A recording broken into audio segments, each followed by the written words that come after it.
অল্প বিনিয়োগে বেশি লাভ হওয়ায় দিনাজপুরে কয়েক বছর ধরে সুগন্ধি চালের আবাদ বাড়ছে। তবে 2023 সালের জুন থেকে এই চাল রফতানিতে নিষেধাজ্ঞা দেয় সরকার।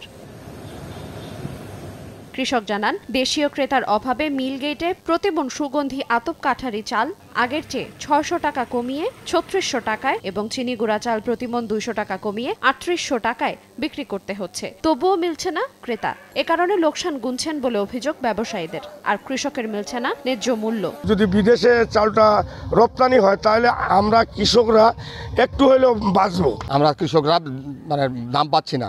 যেই দাম ছিল আগে 5,000 থেকে 5,500 টাকা, সেই দাম এখন 4,000 থেকে 4100 টাকা পার ধানের বস্তা।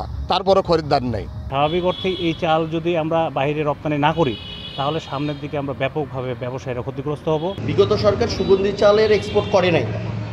এটা না করাতে কৃষক থেকে শুরু করে আমাদের মতো ছোট ক্ষুদ্র ব্যবসায়ী করুণ দশা। সংকট কাটাতে নিষেধাজ্ঞা তুলে আবারও এই চাল রফতানির অনুমতি দেওয়ার দাবি ব্যবসায়ীদের। সুগন্ধি চিনি গুঁড়া চালটি এটা রপ্তানি জন্য অনুমতি দেওয়া হোক।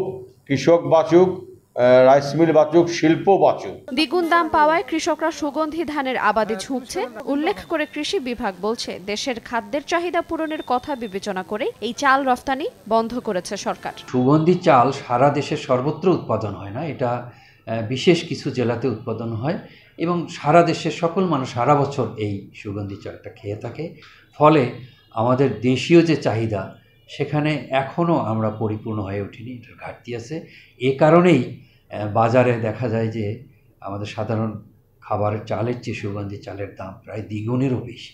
কৃষি বিভাগের তথ্য মতে গত বছর দিনাজপুরে 90,000 হেক্টর জমিতে সুগন্ধি ধান আবাদ হয়, যা থেকে চাল উৎপাদন হয় 2,50,000 মেট্রিক টনের বেশি। সময় সংবাদ, দিনাজপুর।